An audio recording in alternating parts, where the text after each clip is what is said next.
Oh yeah, so we're getting right into the very first conversation of the day. Yesterday, 2010, well, 2024. But if you are well aware about the happenings in Nigeria, you know that that date, 20th of October, well, leaves lots of memories. Well, particularly because on the 20th of October 2020, we had that incident at the toll gate, and that still leaves PTSD. A lot of people still go through PTSD as a result of that, particularly those who are on site on the day the soldiers opened fire, those who are watching live online, those who were watching around the world. It's still a very, well, dark spot, I must say, in Nigeria's recent history. So how have we moved on since that period? Don't forget, we had government setting up panels of inquiry both at the federal and state levels. But have we really had closure, particularly for those issues raised about police brutality, issues around governance, accountability, and very importantly, justice for those affected during that incident? Well, let's get you some more insight on the show this morning. We're joined by Akin Olaoye, an EndSARS activist and entrepreneur. You may know him online as Akin Tollgate, and he joins us virtually on the show this morning as we have that conversation. Good morning, Akin. You're welcome to the Morning Brief.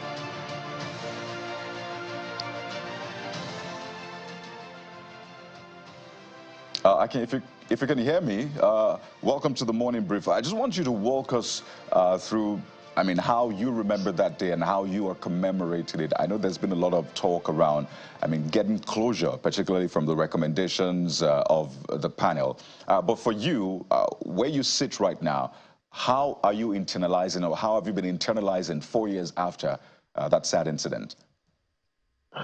Yeah, it's a lot of sober reflection for me, being a survivor, one that witnessed the shooting, witnessed a federal government deploying brute force against its citizens, exercising their constitutional right to protest.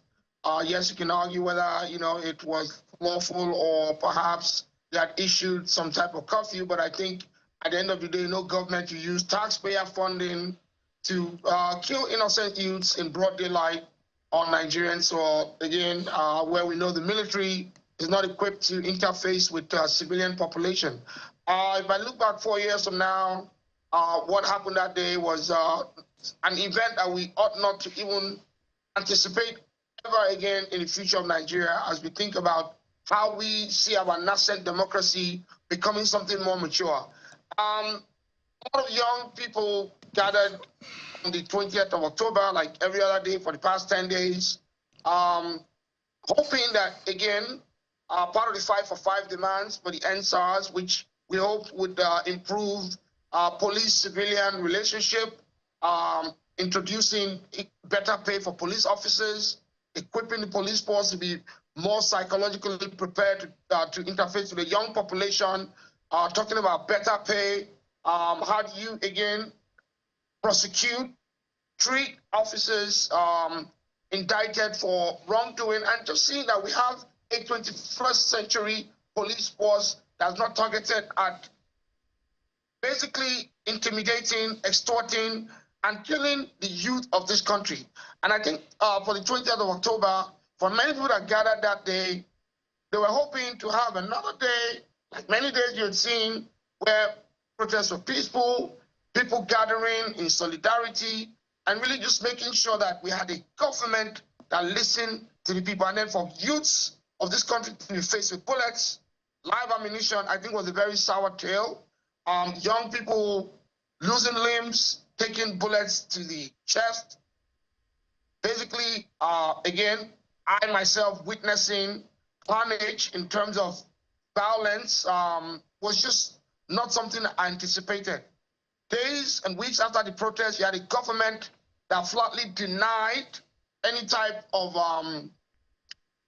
shooting at the toll gate, only to be caught pants down, if I'll use that word, and basically embarrassing themselves in front of the global community, going to a judicial panel in Lekki where we tendered evidence with the survivors and images of deceased to come out with a recommendation and a ruling saying the government indeed was culpable of killing young people, maiming young people, and equally seeing that perhaps we get compensation for those deaths, for the injuries, and then beyond that, making sure we improve the way the SARS and police force in general interacts with the population. I think you have a situation where we have a government where maybe just owning up and saying we screwed up and we're sorry. How do we move forward? How do we get young people to trust us and really seeing that the life of a Nigerian has value and instilling in us confidence, knowing that in future, if we have these types of events occur, we can expect the government to do better. We didn't get that. And, you know, Aki, just listening to you talk, it brings back memories from that time. Speaking of which, I wonder if you still have friends, you know, from October 2020, 2024. And if you do, has there been closure about what happened to young Nigerians at that time? And I'd like you to also speak to this. What impact has that event had on protests, dissent against you know, issues around governance in the last 4 years? Yes, there are a lot of young people across Nigeria, because again, we always talk about the Lekki toll gate, but let's remember, this Lekki was a flashpoint. Can talk about Ifeanyi Agbeze, Samson, you know, individuals who got shot, many recovering, trying to rehabilitate themselves back into society, being able to return back to full use of their, what I call, body parts. I talk about deceased protesters, about Solomon, Lekon Abidin. You're talking about Sunday Banga, the kid with the flag around his neck, with the bullet that was shot about 1 a.m. And when I think about the fact that we basically glossed over the events that happened, I think about those people and I feel like we failed them. Looking many years looking forward 4 years later, I think something woke up, you know, in terms of what I call consciousness with Nigerian youth. Rather than protesting, you've seen people decide to become a lot more politically active. Equally, you saw the turnout in the last elections, where young people say, you know what, for once, we're going to take hold of the future of this country. And I think the protest from 2020 has really turned the chapter in how young people feel like they can become stakeholders in the affairs of Nigeria. And I think going forward, I would be very honest.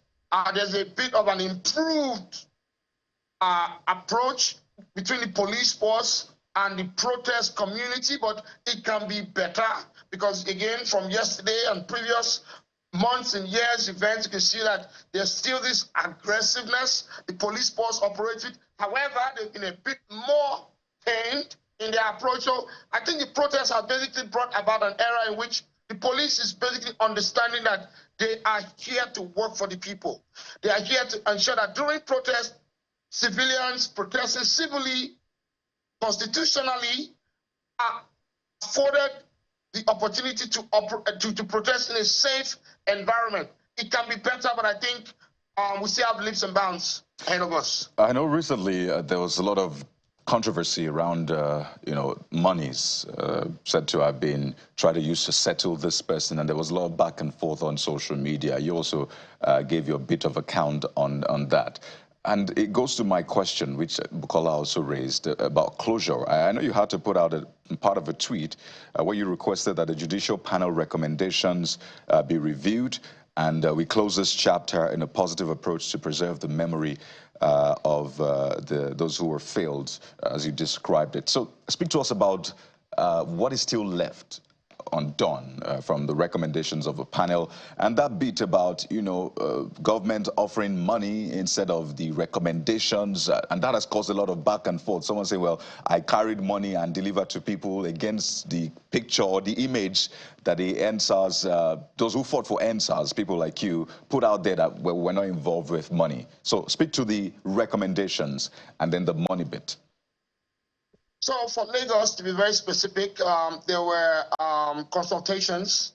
An olive branch was extended from state government through one of the sitting commissioners, who again approached us with, you know, what I call good intentions, and we said, hey, let's have a sit down, and we tabled a number of expectations. and we stuck to the judicial panel recommendation saying compensate the victims. Let's ensure that the white paper report that the state government said they would adopt as part of the reviews of the judicial panel was implemented. We talked about a memorial for the victims of the Lekki Tollgate shooting. We talked about a youth day in Lagos where we said October 20th should be passed in the State Assembly, recognizing the efforts of Lagos youths, Nigerian youths, and basically how we just demonstrate to the world that we are a nation of laws. Coming back to the controversy around payments, yes, indeed, the state government made overtures to offer payments to the survivors and victims, but we were very specific. We said we would only accept any payment terms in which the state government documented payments to the survivors in ensuring that we could have transparency. Was that adhered to? I would say it wasn't. Are we still expecting the state government, the Lagos state government led by Governor Babajide Sanwo-Olu, to follow through on that? Yes. And I think, again, we want a country where nobody feels like anyone is being paid what I call hush money or away money. We want to simply follow the letters of the law. So yes, myself and Sarah Ibrahim, to be very specific, did not take any payment from the state government as part of any, what I call it, gifts to the survivors. But if they want to call it support, it doesn't satisfy the fact that the courts of law that they instituted had specific line items to compensate victims and make awards to the survivors. So that is still pending and is yet to be resolved. And as we coast home now, Akin, are you in agreement with the police's position expressed some time back that there are no 2020 EndSARS protesters still in detention who are still unlawfully detained, or you believe that there are still some EndSARS protesters from 2020 who are still in custody? I believe there's still a number of individuals incarcerated, and I would say not only in Lagos or associated with Lagos.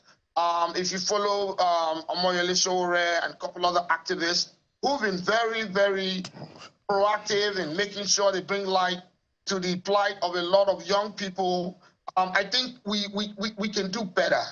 Has there been a different kind of response from the government? Yes, but is it enough? I don't think so. Equally for the victims, many who were also not killed at the Lekki Tollgate, do we have accountability? Has there been any kinds of reviews in saying, how do we even close this chapter? How do we even make sure this doesn't reoccur? Right. So young people can feel like they own this country when it comes to issues around protest, active citizenship, and really demanding from a government who, again, they vote and expect to serve. That's yet to be done. Well, we have to anchor at this point, but clearly this is an ongoing conversation, particularly because there are now other issues, adjoining issues that have come into fray, and it looks like young Nigerians have a lot of battles to fight, but clearly staying focused and having the desire to fix our nation, I think that we can win this battle. We'll have to thank you so much, Akin Olaoye, EndSARS activist. Thank you so much for your time. Thank you. There you have it. We'll take a moment now. When we return, we'll be talking with the Economic and Financial Crimes Commission, EFCC, on one alternative to cyber crimes. What are the options available for young Nigerians and some of the activities of the commission? The EFCC has been in the news of late, so if you want answers to those questions, stay right here with us on The Morning Break.